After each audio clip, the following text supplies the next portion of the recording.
ritos de passagem. O que será que é um rito de passagem? O que a palavra passagem quer dizer para você? Passagem pode ser muitas coisas, mas nesse caso do que a gente vai trabalhar hoje, o rito de passagem, ele é uma cerimônia que marca a mudança na vida da pessoa. Essa mudança na vida da pessoa, ela pode acontecer em vários momentos. Pode ser quando ela faz uma determinada idade. Por exemplo, quando a gente faz 18 anos, a gente deixa de ser criança, adolescente, para virar adulto. A gente chama na nossa sociedade de maioridade. Você deixa de ser de menor, que é menos de 18 anos, e passa a maioridade, que é um momento que a gente já tem que assumir algumas responsabilidades.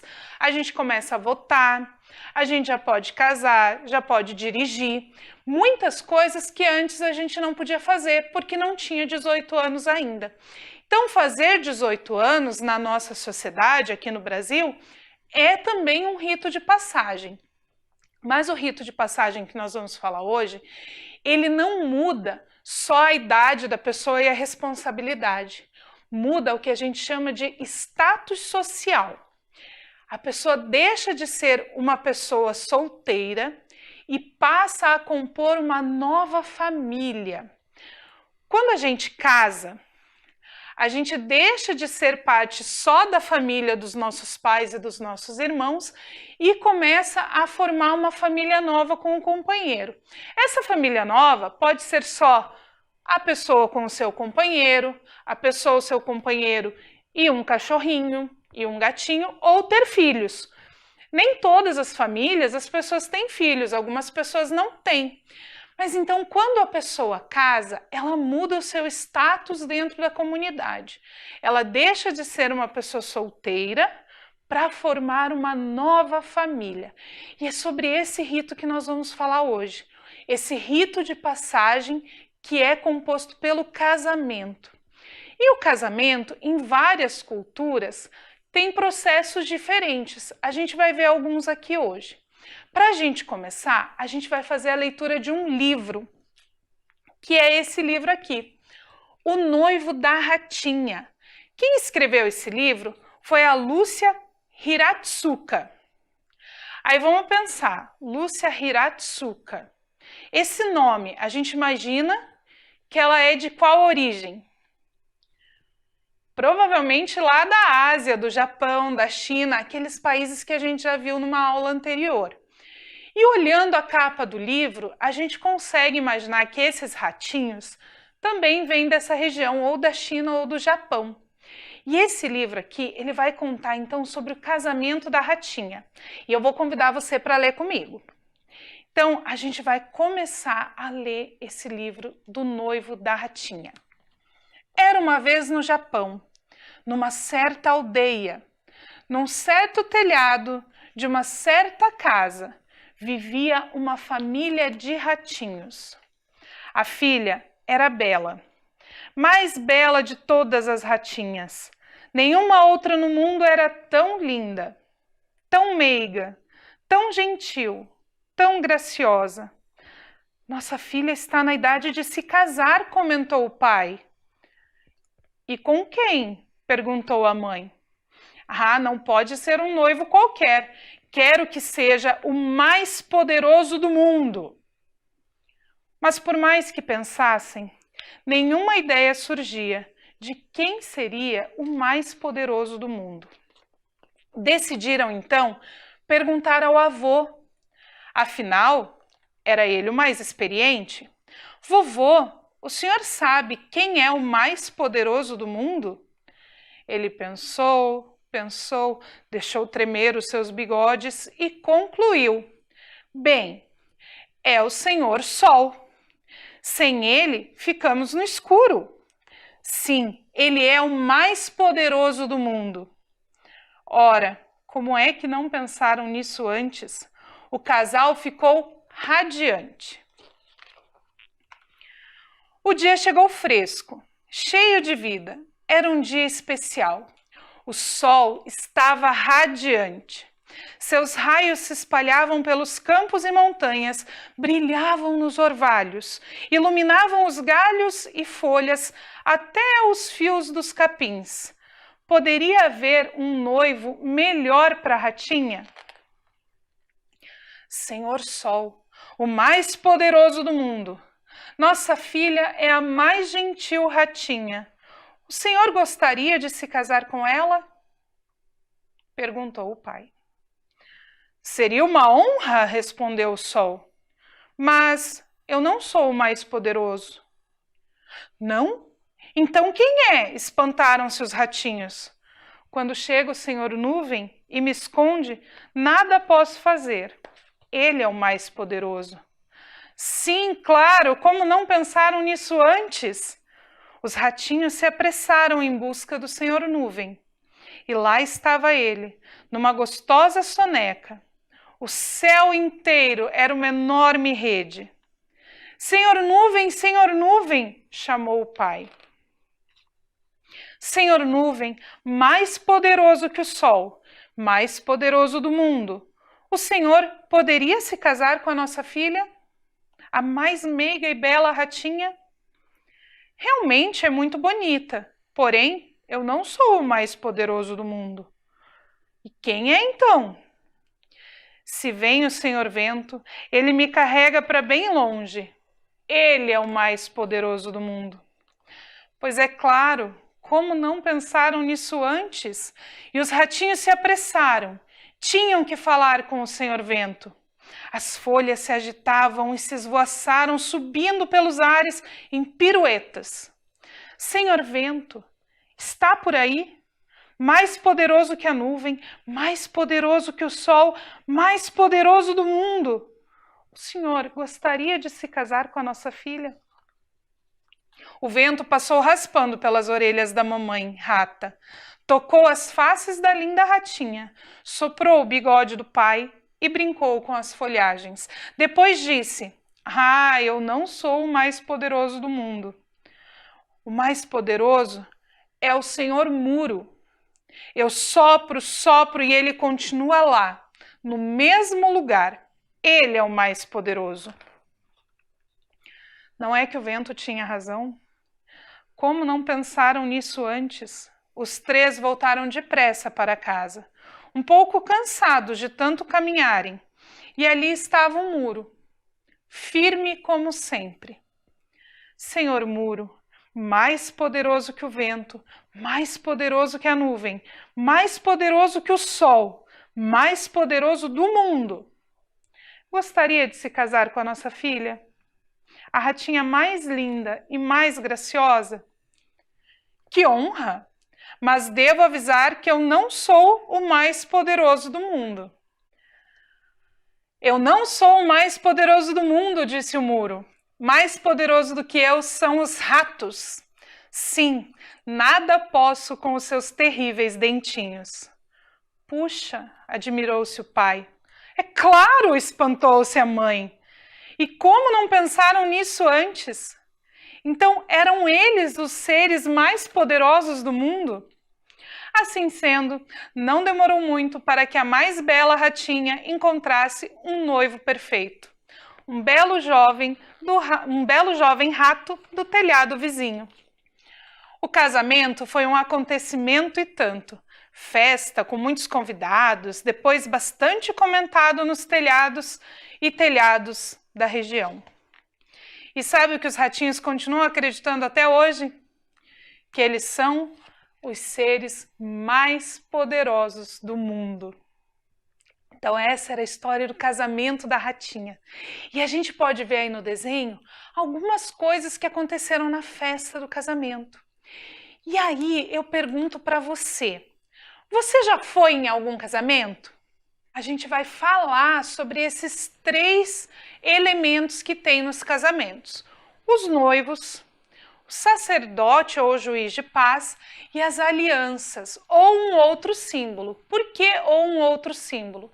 Lembra que na aula de ensino religioso a gente vê esses ritos, essas culturas diferentes de várias religiões, de vários lugares do mundo? Então, por isso, a gente vai ver que não são todos os países que fazem o casamento igual, não são todas as religiões que fazem o casamento igual. A gente vai ver na aula de hoje alguns elementos de casamento de diferentes culturas, diferentes religiões. Então, como são esses casamentos? A primeira coisa que a gente vai ver é como os noivos se vestem. Como que você imagina a roupa dos noivos num casamento? Você que já foi num casamento, como que o noivo e a noiva estavam vestidos para essa cerimônia? O que a gente costuma ver bastante aqui no Brasil é essa vestimenta tradicional. Esse é um casamento cristão dos Estados Unidos, essa foto que eu trouxe para vocês. A noiva está de vestido branco, ela leva um buquê de flores na mão e o noivo está com então essa roupa que é tipo um terno, uma gravata. No casamento cristão, ou nos casamentos que a gente diz da cultura ocidental, é comum que os noivos se vistam dessa forma, porque é tradicional então dessa cultura. Mas será que os noivos em outros países, em outras religiões, também se vestem assim? Você consegue imaginar como que é a roupa de uma noiva e de um noivo em outra cultura? O próximo que a gente vai ver é um casamento budista no Japão. Olha como que essa noiva está vestida. A roupa dela também é branca, assim como aquela noiva que a gente está acostumado a ver. Mas é igual àquele que a gente viu? Bem diferente, né? Essa é uma roupa tradicional do Japão. Então, os noivos, quando vão se casar dentro do templo budista lá no Japão, se vestem desse jeito. A roupa do noivo se chama kimono. Aqui a gente está acostumado a ver kimono nas aulas lá de judô, nas aulas de karatê, mas existem vários tipos de kimono. E no Japão é muito comum eles usarem essa roupa tradicionalmente, é uma roupa tradicional daquele povo. Então, quando os noivos vão fazer um casamento num templo budista lá no Japão, é assim que eles se vestem. Diferente, né? Eu achei super legal. Será que tem outra vestimenta diferente? Olha só a próxima imagem. Esse é um casamento muçulmano na Tailândia. A Tailândia também é um país que fica lá na Ásia. E olha só a roupa do noivo e da noiva. A noiva muçulmana, ela usa um véu, mas não é um véu igual das noivas ocidentais. As mulheres muçulmanas costumam usar esse véu no seu dia a dia. E aí no dia do casamento elas colocam um mais decorado, mais enfeitado, mais bonito. O casamento muçulmano, ele é um pouquinho diferente. E olha a cor da roupa dessa noiva. Essa noiva não está usando roupa branca. A roupa dela é verde. Será que todas se casam de verde? Os muçulmanos, na verdade, deixam livre a escolha da cor da roupa da noiva. Não tem uma determinação que ela tenha que se vestir com uma cor ou outra. Aqui, os noivos escolheram usar a mesma cor para ficar combinandinho, mas isso também foi uma escolha deles. A gente vê que é bem diferente a vestimenta usada nesse rito por esse povo muçulmano da Tailândia. Será que só eles que são diferentes? Vou mostrar para vocês agora um outro casamento que acontece no Brasil também, mas numa outra religião, que não é o cristianismo. É o casamento umbandista. Olha como que é a roupa do noivo e da noiva. Os dois estão usando roupa branca. Você já viu um casamento onde o noivo está todo de branco também? Então, no casamento umbandista é comum os dois usarem branco. Eles usam essa faixa colorida na cintura, que é a faixa da cor do seu orixá. Então, aqui a gente tem a moça usando uma faixa laranja, que representa o orixá dela, que é Yansan, e o noivo está usando uma faixa verde, que representa o orixá dele, que é Oxóssi. Eles usam também esse colar, que é a guia. Então, as guias fazem parte da indumentária dos frequentadores da Umbanda. E no casamento, eles usam assim, bem bonito, para mostrar para todo mundo, então, que são duas pessoas de orixás diferentes que estão se casando ali. E os dois usam roupa branca. Um outro casamento que acontece no Brasil é o casamento indígena. No casamento indígena, eles também usam roupas tradicionais dos seus povos. Então aqui a gente vê que eles estão vestidos da forma tradicional daquela comunidade indígena. Não tem aquele vestido branco ou aquele terno, são roupas tradicionais daquele povo. Um outro casamento que a gente vai ver não é aqui no Brasil, ele acontece lá na Índia, que é o casamento hindu. Olha a roupa dessa noiva, muito colorida, muito cheia de ornamentos, e o noivo também. O noivo também se prepara muito para esse casamento. Ele usa ali um turbante vermelho, um monte de adereços, todo decorado. O casamento hindu, ele não acontece só na Índia, mas essa imagem que eu trouxe para vocês é de um casamento indiano que aconteceu lá. Então, essa roupa é bem diferente. Eles cuidam muito dos ornamentos, das cores, é uma festa muito colorida. Nós vimos que os noivos são diferentes. E quem faz o casamento? Lá no casamento que você já viu, quem estava falando, quem estava fazendo a cerimônia? Quem era o sacerdote responsável? Cada casamento em cada cultura vai ter também um sacerdote diferente. E eu vou mostrar aqui para você alguns desses sacerdotes. A gente tem, por exemplo, no catolicismo ortodoxo, é o padre, o sacerdote que faz o casamento. E olha como que o padre se veste para fazer esse casamento. Diferente dos padres que a gente costuma ver na TV ou na igreja. Ele usa essa roupa branca, esse chapéu grande, todo decorado também. No casamento budista, quem faz o casamento é um monge ou uma monja. Existem mulheres que também são monjas dentro do budismo. E eles usam essa roupa preta com adereço amarelo, nesse tipo de budismo. Alguns budistas usam uma roupa vermelha ou laranja. O outro casamento que a gente viu era o casamento muçulmano. Quem faz o casamento dentro da cultura muçulmana é o imã. Ele que é o responsável pela mesquita.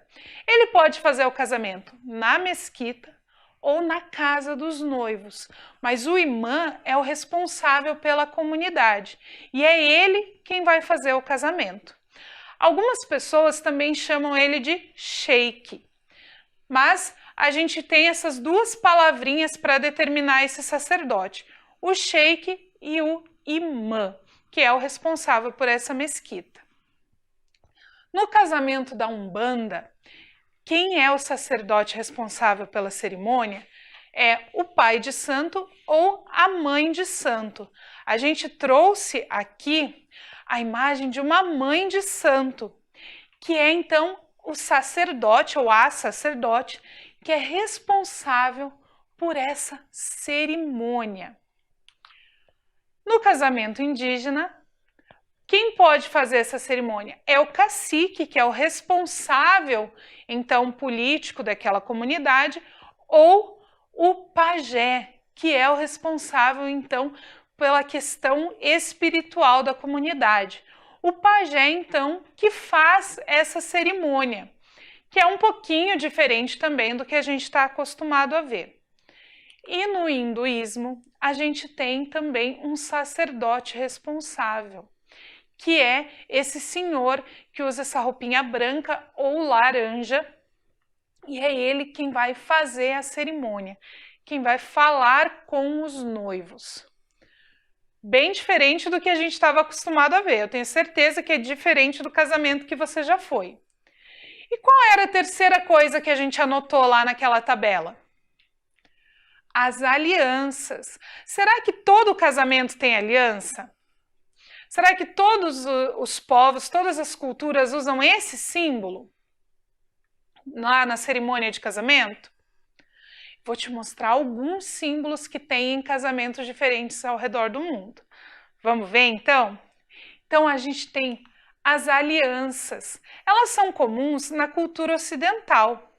elas vão trazer então alguns significados para esse casamento. A aliança, ela simboliza o amor e a união daquele casal. Então, as pessoas na cultura ocidental costumam usar as alianças, que é esse anel dourado aí, que às vezes tem o nome da pessoa escrita dentro. Hoje em dia as pessoas até decoram as suas alianças, né? Colocam uma pedrinha, colocam um desenho. Então, cada pessoa vai fazer a aliança da forma como ela acha mais bonita, porque é um anel que ela vai usar todos os dias, né?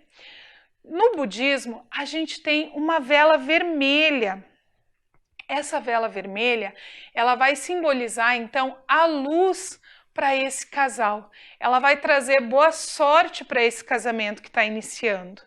Ela vai iluminar a vida desse casal. E ela é vermelha, que é uma cor muito especial dentro daquela cultura. No casamento muçulmano, a gente tem uma questão bem legal, que é essa decoração nas mãos da noiva, que é esse desenho feito de rena. Na Índia, eles também usam bastante no hinduísmo, eles usam bastante nas culturas orientais fazer esses desenhos de rena na mão da noiva, que é também um símbolo de boa sorte, um símbolo de bom presságio para esse casamento que está iniciando. Na Umbanda, em algumas casas, em alguns terreiros, um dos símbolos presentes no casamento é a água, que ela simboliza então a pureza desse amor, a pureza dessa união. A água, ela vem para purificar, para limpar todas as energias. E dentro da cerimônia de casamento, ela vai então simbolizar essa pureza desse relacionamento que está começando ali a formar uma família nova. No caso dos indígenas, eles usam a pintura corporal como um símbolo. Vocês viram lá na foto dos noivos que o noivo, principalmente, né, que estava sem camisa, a gente conseguia ver vários desenhos no corpo. Para cada tipo de rito, para cada cerimônia, eles vão ter então um desenho diferente. E para o casamento também. Então, um dos símbolos presentes no casamento indígena é a pintura corporal, que tem desenhos próprios para essa cerimônia. E no hinduísmo, a gente tem uma parte da cerimônia que é o Saptapadi. É difícil de falar esse nome, enrola um pouquinho, né? Que é uma cerimônia onde os noivos dançam em volta de uma fogueira. Isso também é parte dos casamentos do hinduísmo. Quando eles fazem lá na Índia, naquela cultura, os noivos dançam em volta da fogueira. Nossa, o casamento que você foi tinha tudo isso? Com certeza, algumas coisas aí você viu parecidas, mas não tudo isso, né? Cada cerimônia, cada povo, cada religião vai ter uma característica diferente dentro desse rito do casamento.